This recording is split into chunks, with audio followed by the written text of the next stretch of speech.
So hello friends, कैसे हो आप सब लोग। उम्मीद करता हूँ बढ़िया होंगे और जीवन का आनंद ले रहे होंगे।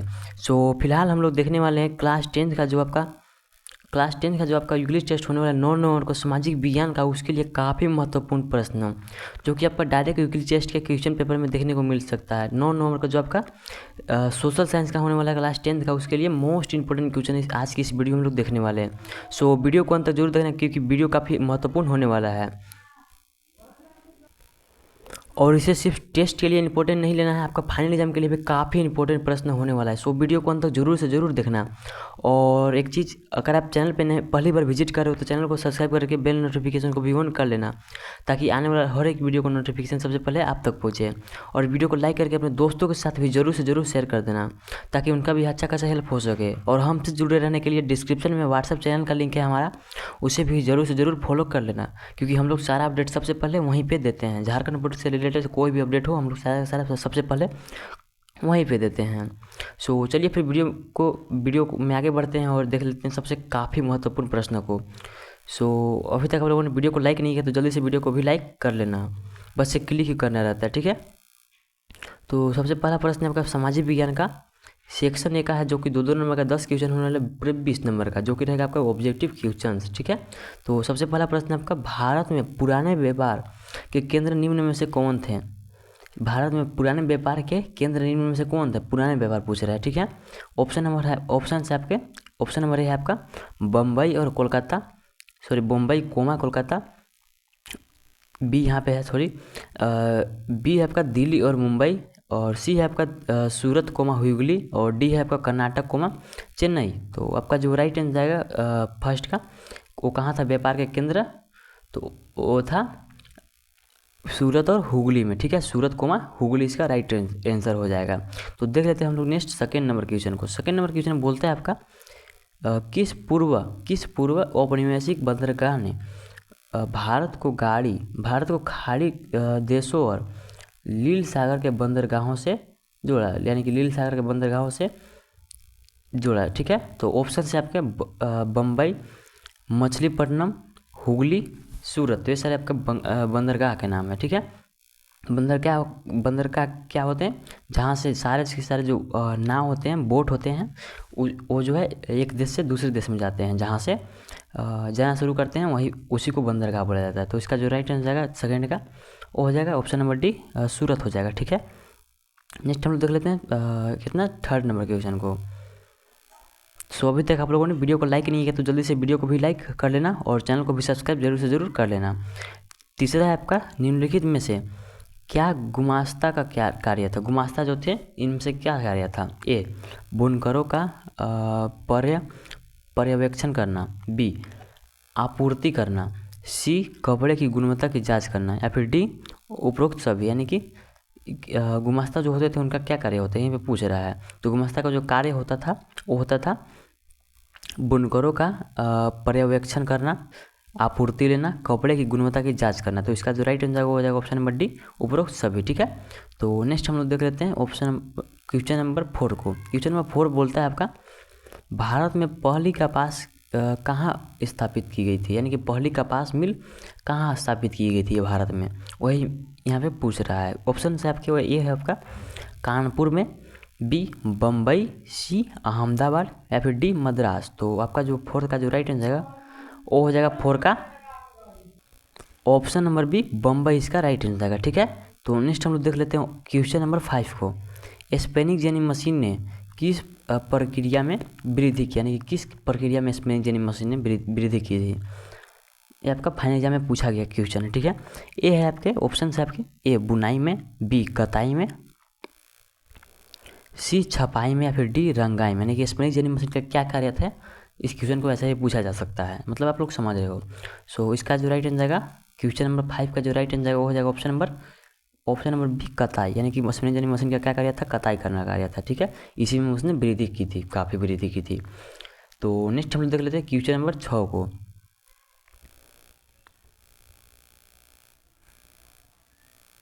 धन के आधुनिक रूप क्या है, यानी कि धन के मॉडर्न रूप क्या है, यही पे पूछ रहा है। यानी कि अभी आप लोग क्या दे करके सारा चीज़ खरीद सकते हो। ऑप्शन से आपके ए मुद्रा, बी प्लास्टिक मनी, सी डिमांड डिपॉजिट, या फिर डी सभी। तो आधुनिक पूछ रहा है, यानी कि अभी के पूछ रहा है, मॉडर्न पूछ रहा है। तो आपका जो राइट आंसर है 6 का हो जाएगा ऑप्शन नंबर डी सभी हो जाएगा, यानी कि मुद्रा भी है अभी धन का रूप, और आपका क्या है, प्लास्टिक मनी भी है, और क्या है आपका डिमांड डिपॉजिट भी है, यानी कि जो अगर आपका फ़ोनपे वगैरह गूगल पे वगैरह वही में बोल रहा है। नेक्स्ट आपका क्वेश्चन नंबर 7, भारत में मुद्रा जारी कौन करता है, यानी कि भारत में जो मुद्रा जारी कौन करता है, यहीं पे पूछ रहा है। ऑप्शन है आपके ए वाणिज्यिक बैंकों द्वारा, बी क्षेत्रीय बैंकों द्वारा, सी केंद्रीय वित्त बैंक, या फिर डी भारतीय रिजर्व बैंक, यानी कि मुद्रा जारी इनमें से 4 में से कौन करता है, यहाँ पे पूछ रहा है। तो आपका जो राइट आंसर आएगा 7 का वो हो जाएगा ऑप्शन नंबर डी भारतीय रिजर्व बैंक जो है मुद्रा जारी करता है भारत में। 7 का जो राइट आंसर वो हो जाएगा ऑप्शन नंबर डी। तो नेक्स्ट आपका देख लेते हैं क्वेश्चन नंबर 8 को। निम्नलिखित में साहूकार उधार राशि पर ब्याज लेता था। निम्नलिखित में साहूकार उधार राशि पर ब्याज कैसा ब्याज लेता था। ए बहुत अधिक लेता था, बी बहुत कम लेता था, सी सामान्य लेता था यानी कि बराबर, यानी कि ना ज़्यादा था ना कम था, या फिर डी कुछ नहीं। तो इसका जो राइट आंसर आएगा 8 का जो राइट आंसर हो जाएगा ऑप्शन नंबर ए बहुत अधिक लेता था। कैसा लेता था, बहुत ज़्यादा लेता था। क्या लेता था, ब्याज बहुत ज़्यादा लेता था साहूकार। नेक्स्ट आपका क्वेश्चन नंबर 9, बैंक किसे ऋण नहीं देता, यानी कि बैंक जो है किसे ऋण नहीं देता है, यही पूछ रहा है। तो ऑप्शन से आपके छोटे किसानों को, बी हाशिए के किसानों को, सी उद्योगों को, या फिर डी कोई बिना कोई उचित दस्तावेजों के। तो इसका जो राइट आंसर 9 का जो राइट आंसर हो जाएगा ऑप्शन नंबर डी, यानी कि जब आपके पास कोई भी दस्तावेज नहीं रहेंगे, यानी कि कागज़ जो होते हैं कुछ भी वो नहीं रहेंगे, तो आपको ऋण नहीं दिया जाएगा, यानी कि लोन नहीं दिया जाएगा। नेक्स्ट आपका क्वेश्चन नंबर 10, भारतीय रिजर्व बैंक की स्थापना कब हुई थी। भारतीय रिजर्व बैंक की स्थापना कब हुई थी। ए 5 अप्रैल 1935 में। नेक्स्ट आपका ऑप्शन से आपके नेक्स्ट 1 अप्रैल 1935, सी 15 अगस्त 1948, या फिर डी 20 नवंबर 1980। तो आपका जो राइट आंसर वो हो जाएगा 10 का ऑप्शन नंबर बी 1 अप्रैल 1935 को हुआ था। ठीक है, तो नेक्स्ट हम लोग देख लेते हैं सेक्शन ए का, जो कि 2 नंबर का 2 क्वेश्चन 4 नंबर का होने वाला है, वेरी शॉर्ट आंसर क्वेश्चन। तो इसमें सबसे पहला प्रश्न, यानी कि 11 नंबर प्रश्न है आपका, औद्योगिकरण की शुरुआत कब और कहाँ हुई थी, यानी कि औद्योगिकरण की शुरुआत कब और कहाँ हुई थी, यही पूछ रहा है। सो अभी तक आप लोगों ने वीडियो को लाइक करके चैनल को सब्सक्राइब किया, तो जल्दी से वीडियो को लाइक करके चैनल को भी सब्सक्राइब कर लेना। बस एक क्लिक ही करना रहता है, और वीडियो को अंत तक जरूर से जरूर देखना, और उम्मीद है कि आप लोगों ने लाइक और सब्सक्राइब कर दिया होगा। तो 11वां प्रश्न आपका, औद्योगिकरण की शुरुआत कब और कहाँ हुई थी, यही हमें पूछ रहा है। तो उत्तर है आपके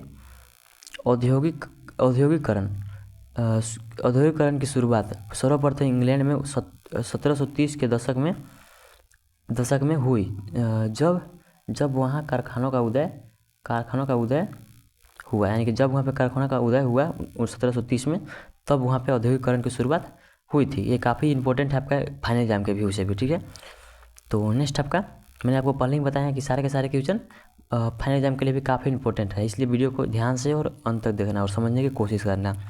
वस्तु विनिमय क्या है, यानी कि वस्तु विनिमय क्या है, ये पूछ रहा है। जब चीज़ों का लेन देन बिना मुद्रा के प्रयोग से आपस में ही हो जाता है, तो ऐसी व्यवस्था को वस्तु विनिमय कहते हैं। यानी कि जब हम किसी भी चीज़ को एक्सचेंज करना रहता है, यानी कि लेन देन करना रहता है,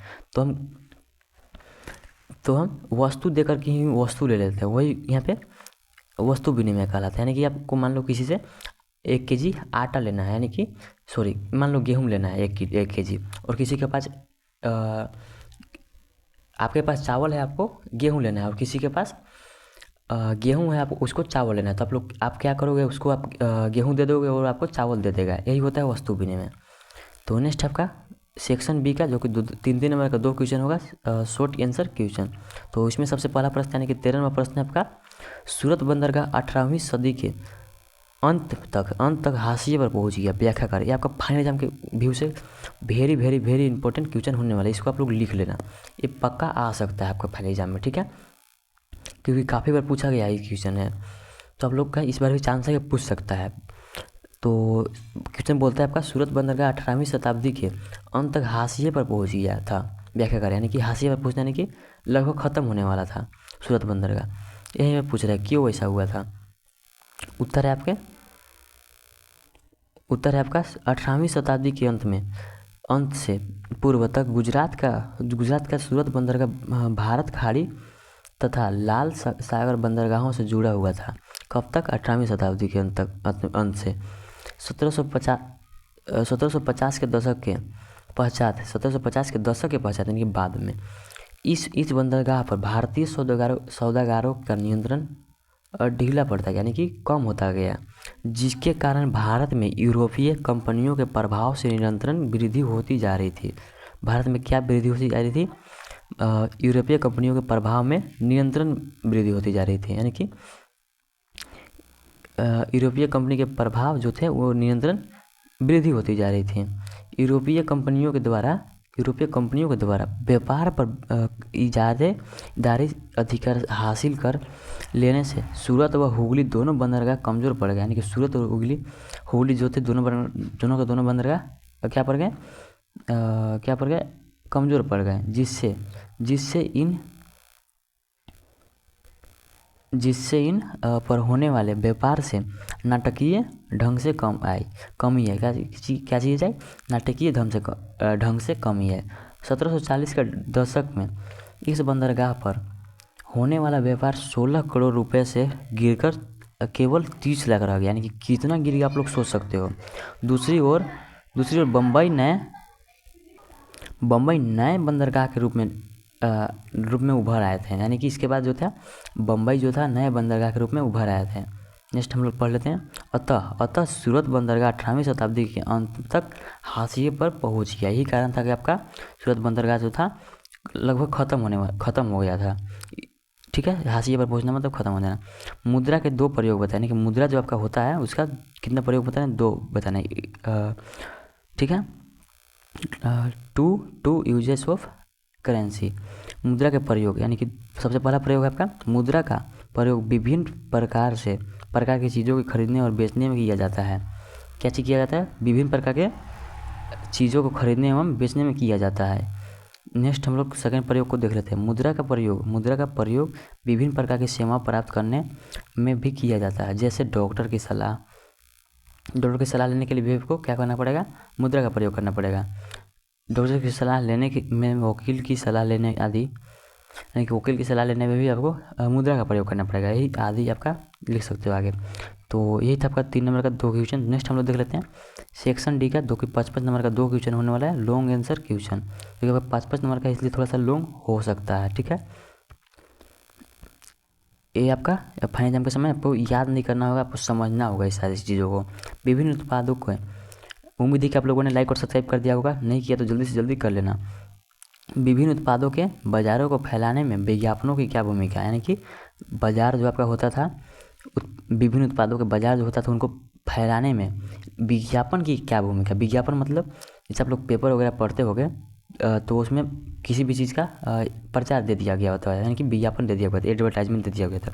जैसे फेयर लवली सा हो गया, इसका उसी के हिसाब से उसका पोस्टर वगैरह बनाया जाता है उसमें और दे दिया जाता है, यही होता है विज्ञापन आपका होता है। जैसे आप लोगों ने शायद मेरे वीडियो पर क्लिक किया होगा तो आपको एडवर्टाइजमेंट दिखाया गया होगा, वो एक उनका जिसका भी एडवर्टाइजमेंट आया होगा उनका एक क्या बाज़ार को फैलाने का एक क्या है तरीका है।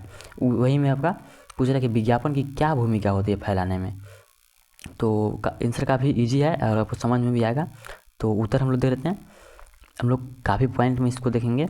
ग्राहकों को लुभाने के लिए, यानी कि ग्राहकों क्या करने के लिए? लुभाने के लिए कस्टमर्स को उत्पादक कई तरीके अपनाते हैं। उत्पादक यानी कि जो आपका बना रहे हैं इस चीज़ को, कई तरीके अपनाते हैं। ग्राहक को आकर्षित करने के लिए विज्ञापन एक जाना माना तरीका है। कैसा? प्रचलित तरीका है। मैनचेस्टर के उत्पादक अपने लेवल पर उत्पादन का स्थान जरूर दिखाते थे। मैनचेस्टर का लेबल क्वालिटी का प्रतीक माना जाता था। इन लेबल पर सुंदर चित्र भी होते थे। क्या होता है, सुंदर चित्र भी होता है, किस लिए, लुभाने के लिए। इन चित्रों में अक्सर भारतीय देवी देवताओं की तस्वीरें होती थी। देवी देवता की तस्वीरें होती थी। स्थानीय लोगों से, पहले के ज़माने की बात कर रहे हैं, ठीक है।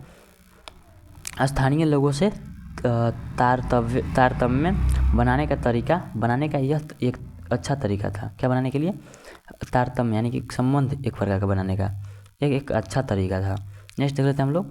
19वीं सदी के उत्तरार्ध तक उत्पादकों ने अपने उत्पादों को मशहूर बनाने के लिए कैलेंडर बांटने भी शुरू कर दिए थे।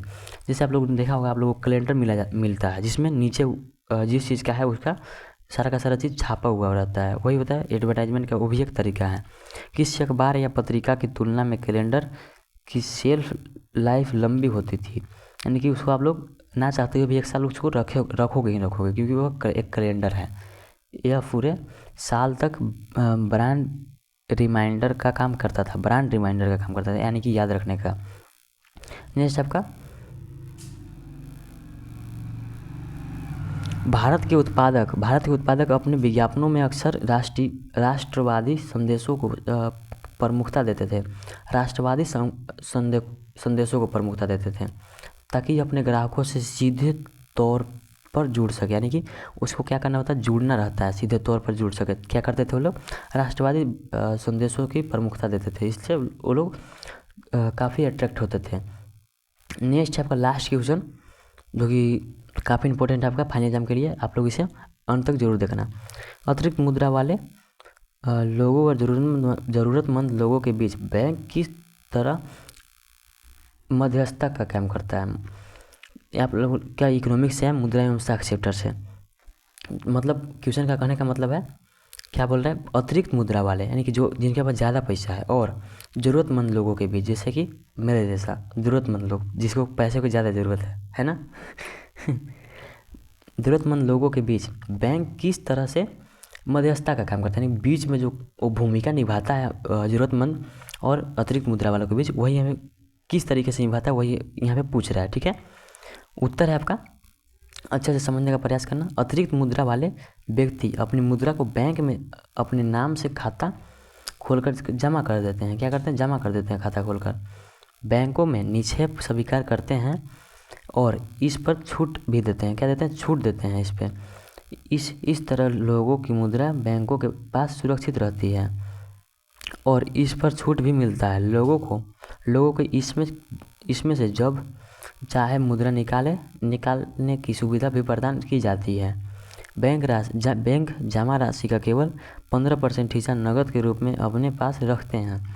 बैंक जमा राशि के प्रमुख भाग को कर्ज देने के लिए इस्तेमाल करते हैं। इकोनॉमिक्स आपका केवल पढ़ रहा हूँ, आप लोगों को समझ में आ रहा होगा, काफ़ी इजी तरीके से लिखा गया है। विभिन्न आर्थिक गतिविधियों को कर्ज के लिए कर्ज की बहुत मांग रहती है। बैंक लोगों को कर्ज देता है और उन पर ब्याज लगाता है। क्या लेता है, कर्ज लेता है और ब्याज लगाता है। इस प्रकार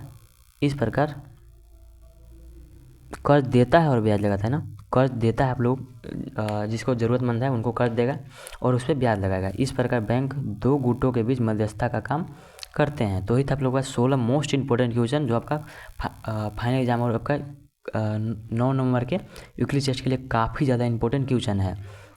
उम्मीद है कि आप लोगों को वीडियो पसंद आया होगा। वीडियो पसंद आया तो वीडियो को लाइक करके चैनल को सब्सक्राइब कर देना और मिलते हैं नेक्स्ट वीडियो में। तब तक के लिए बाय बाय।